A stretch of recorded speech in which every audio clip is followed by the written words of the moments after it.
Be real person. Just like a bird. All right, welcome.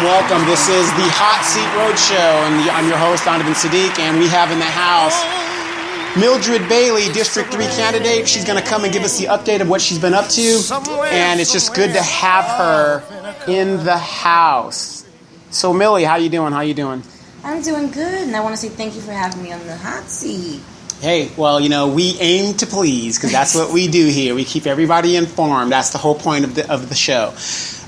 Election season's coming. We're 2 weeks away. Let's get to the meat and potatoes. Yes. Let's just get to it. Get down. Are you still running in District 3? Yes, I am. Okay, and are you ready? I am ready. Okay, we have until, I believe the election is November 8th, I believe, in this cycle. No, the 4th is the national election, but So ours is going to be that Tuesday of whatever, I believe it's the 8th or whatever the deal. It's the second Tuesday of November, whatever it is. But it's coming up, make a long story short.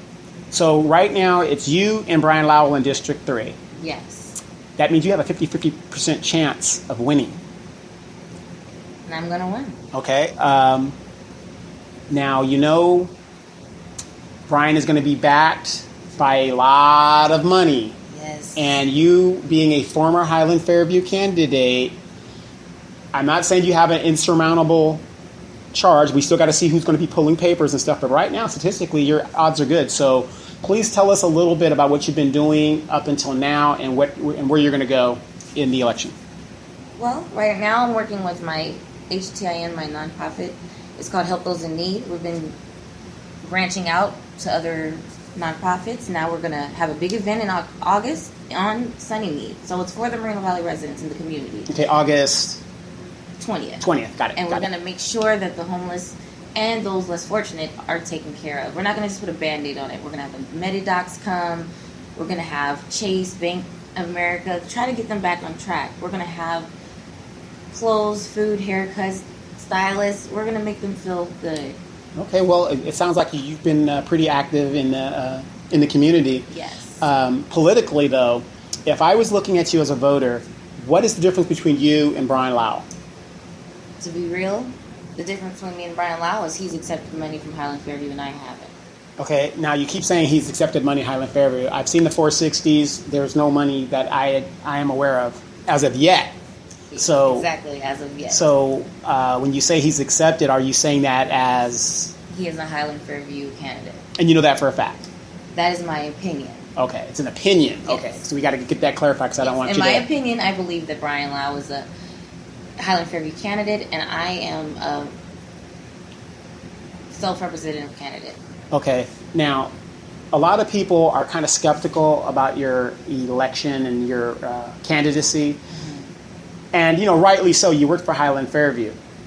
What can you say, or, there's a lot of people out there that are just like, nah, I don't get it, I'm not sure. What can you tell us that's going to, you haven't made any revelations against Highland Fairview. You're always seen with Highland Fairview employees. Just put it out there. What can you say to make people believe you're not with Highland Fairview anymore? I can say that I am backed by UDW, the union, the United Domestic Workers Union. I have no connection with Highland Fairview. We have associates that still work there, but we have no connection. This is an independent candidate, and I want to run as a resident. Okay, so with 50% of chance, is this your first time running for political office? Yes. Okay.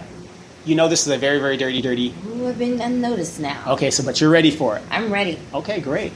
You just heard LaDonna Jimson in my district, a former bank robber. What is your opinion on that as a candidate? I want you to, she ran on transparency. Now, you're going to be running. Is there anything that we need to know about you as a candidate that might come out later? But before we get to that, what is your opinion on LaDonna Jimson's situation?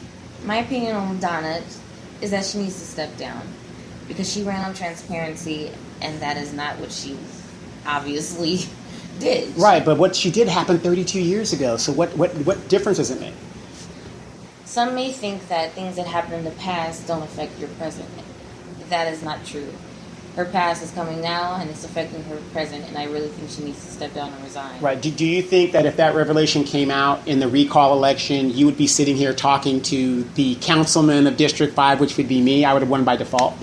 Yes, I think you would have won.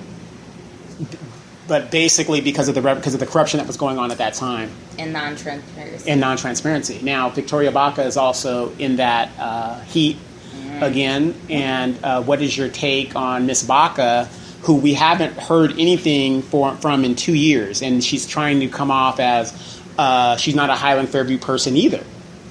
Supposedly there's a rift or something going on. And, I mean, you know, when these candidates keep coming back, what is your opinion on that? I mean, shouldn't we move forward? My opinion is we definitely need to move forward as a city. Moreno Valley has been the same for 30 years. We have been electing the same people. We need new initiatives, new ideas, new perspectives. That sounds kind of familiar. Who's been saying that for 2 years? I've been hearing something from the news from Edgewood.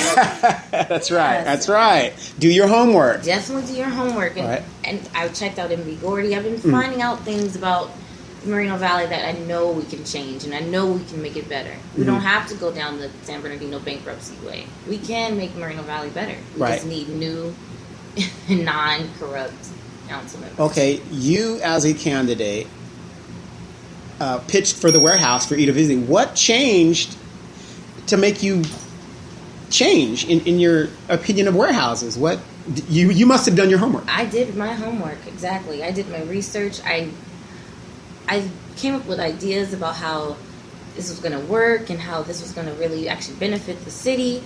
And after I did my homework thoroughly, I realized that this was not for the residents. This was for the developer to gain money. Okay, but why didn't you know that at the time? Because there was a lot of propaganda going around, and we were told what to say, what to do. I was not a high-level employee, so I was only knocking on doors. I got prompts of what to say. After I was reading these prompts, I had to go do the research myself because it didn't connect. Something didn't make sense. So I had to do my research, and I found out that this is not a great thing for Moreno Valley. And because you found that out, is that why you decided to leave Highland Fairview? Or that is exactly why. There was a difference of opinion. I wanted to have schools for the employees to be able to build and go up the ladder and not just stay at a warehouse level worker. But that was declined. So I found out that this was not for the residents. It was just to gain money. Okay, so if you had a message right now to give to the residents of District 3, what would you tell them as a candidate? What would be your message like? Hey.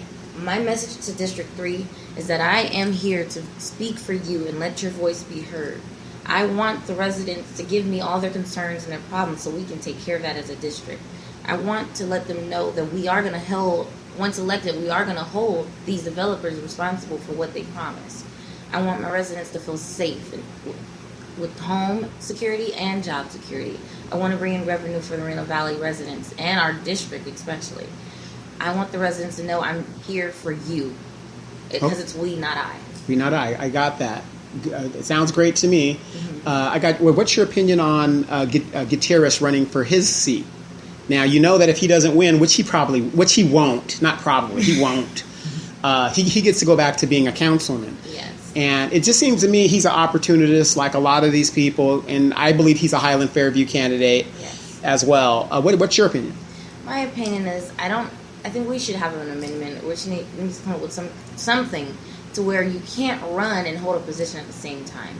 Because if he does win, then we're going to have a special election costing more money to get a new councilman for his. Or we can appoint Gutierrez like we did. And if they appoint, I have a speech ready for me. Even though I don't know they're going to appoint me, I have a speech ready just in case I get called out of the audience. And so you remember how that went down. So, but that's interesting. So it's getting hot out here. It's the summertime. Yes. I know you have your team available.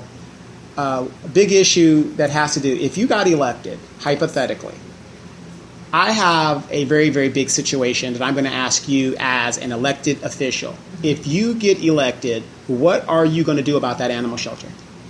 I'm going to make sure that is a no-kill shelter. And how are you going to do that? We have city attorneys. We have other once we get non-corrupt members, on our council board, we're going to work together and make sure this is a non-kill shelter, because that is possible.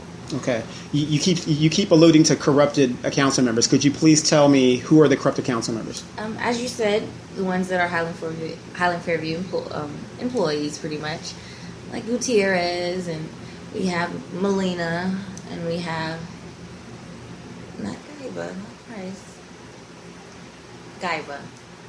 So, and they're corrupted. Why? Because big money is big money is in our city, and we need to get this big money out. Okay, and this is a question I think we should ask every candidate. I'm glad you alluded to that. And as a candidate, yes, what are you going to do about getting big money out of our politics?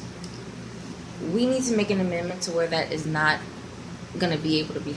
We need to make an amendment to where this is not possible. We have enough residents to sign to make this. We need to make sure that we get this done. But how are you going to do it? Are you going to propose an amendment? Okay, I'll make the question even simpler. Thank you. If there is an amendment to get big money out of our politics, are you going to be for or against it? I will be for. I will lead it if I could, because I want big money out of politics. This is a small city. We should not have $150,000 donations to someone's campaign. But that's free speech, according to the Supreme Court. It's free speech. Yeah.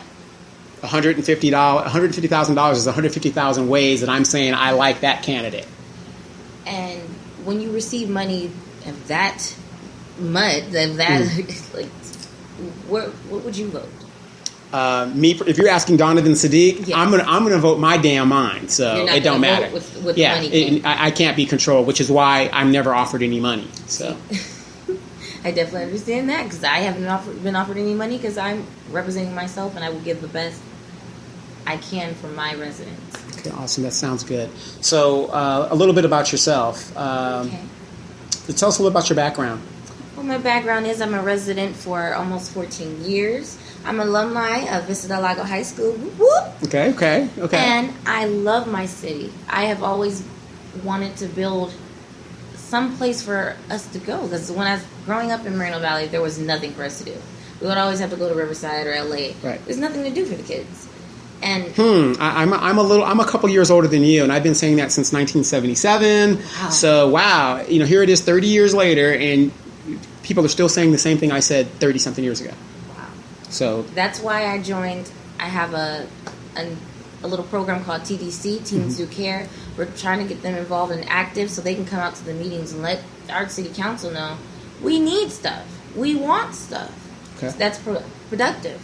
We don't want anything to just roll around the streets. We need to get them a safe place to go to do homework during after school hours while they wait for parents. If people were commuting, they have a safe place to go and they're not alone. Well, according to Ido Benvizi and the city council and the city staff, that's what we have these nonprofits for, and we have these churches. That's why he's paying all these churches to do his dirty work for him. So they're supposed to pick up the slack. That's why he gives them money.